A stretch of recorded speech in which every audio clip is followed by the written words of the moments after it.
Alors, maintenant que nous sommes dans notre veillant qui fonctionne bien, ça c'est bien. Nous allons maintenant créer le dossier qui va contenir notre application. Pour cela, nous allons venir à la racine en AINA. Du coup, on fait un CD de points pour faire un retour en arrière.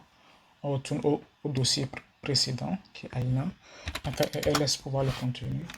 On va bien, voilà. Ensuite, nous allons créer le dossier. Notre dossier, on va peut-être l'appeler... tiens, on va donner le même nom que notre environnement virtuel. Du coup, MKDIR. Bon, vous connaissez déjà MKDIR maintenant. F1.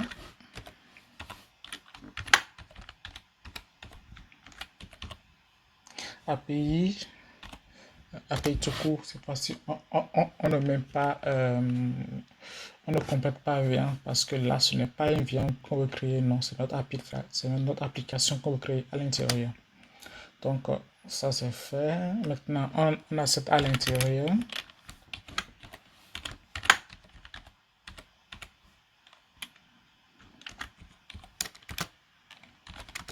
Voilà, on est bien à l'intérieur. En gros, on est à l'intérieur de ce dossier-ci. Voici notre V1 all qui est là. À l'intérieur, on a notre Flask API V1. Et ici, on a notre Flask API dans lequel nous sommes actuellement. Maintenant, nous allons installer Flask dans notre environnement virtuel dans lequel nous sommes là. Pardon. Utilisant PIP. Installe Flask.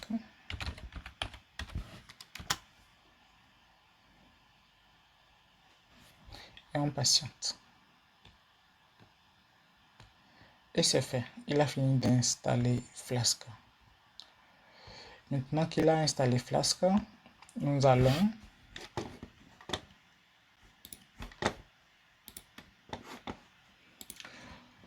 créer un fichier à l'intérieur qu'on peut nommer app.py en faisant un show .py. Notre fichier sera ici. Il est là. On va l'ouvrir. Voilà. Et à l'intérieur, on va éditer à l'intérieur ce que nous voulons. Donc, on va le dire et d'accéder à Flask et d'importer Flask. Ensuite, on va instancier app égale Flask main. Voilà. Ensuite, on va créer une fonction. On peut l'appeler welcome.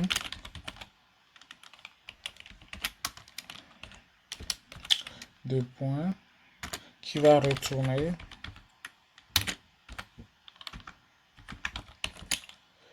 hello.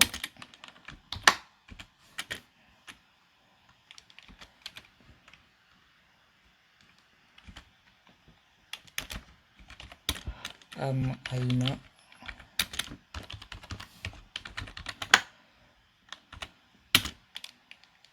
Your teacher.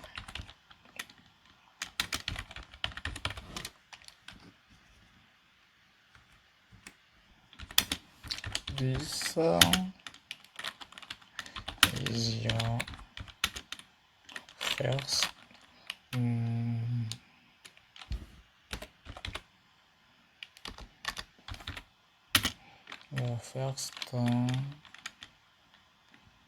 test. Là, vous écrivez ce que vous voulez à l'intérieur. C'est juste un test qu'on veut faire. Et ceci, pour qu'il prenne, il faut lui mettre un décorateur. Arrobase. Route. Voilà, le décorateur, il est mis. Alors, si vous voulez connaître ça, ce que c'est qu'un décorateur, il faut vous documenter un peu, peut-être sur la page, dans d'autres formations. Si ce n'est pas déjà fait, je vais peut-être faire une introduction à Python. Sinon, vous vous documentez un peu. Vous allez comprendre ce que c'est qu'un décorateur. Alors, nous allons envoyer ceci.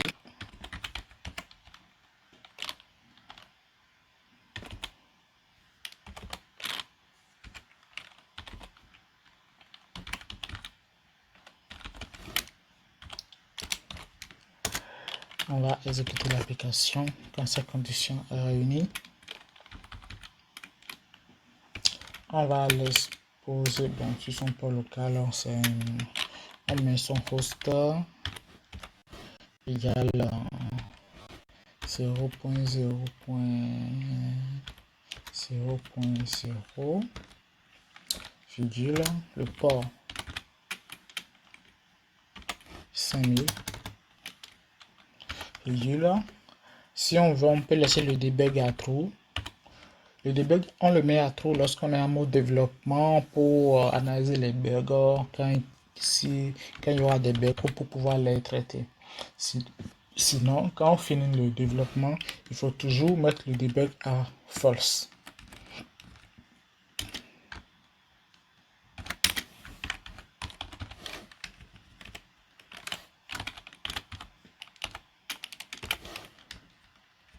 On le met seulement à true quand on est en phase de développement. Quand on finit le développement, il faut toujours se rappeler, ça il ne faut pas l'oublier, il faut toujours désactiver le debug à true et le mettre à false. Donc, ça c'est fait. Je le relis vite fait. Ok, c'est bon. Du coup, on va sauvegarder notre fichier. CTRL S. Le fichier est sauvegardé. J'ai mon VS Code qui me demande de m'installer une extension. Je l'installe maintenant ou pas? Allez, non, pas maintenant. Je ne l'installe pas maintenant. Alors, on va tester notre application. On va faire un Python. Notre application s'appelle app.py. Et on exécute.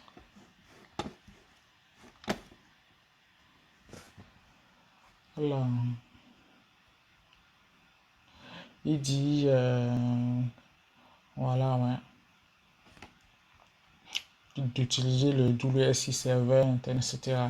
Ça, on le fera après lorsqu'on sera au niveau de Guinea Chrome. C'est Guinea Chrome qui s'occupe de cette partie-là. On a déployé notre application. On va voir un peu, on va ouvrir un navigateur pour voir un peu comment ça se présente. Alors, sur mon navigateur. Déjà, je sais que mon application est exposée sur l'IP.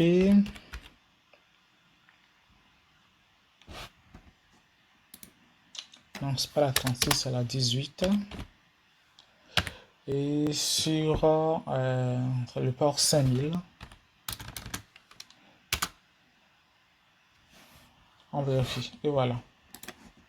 On voit bien que, voilà, que ce qu'on a mis, il est bien là. On peut faire un test. On peut revenir...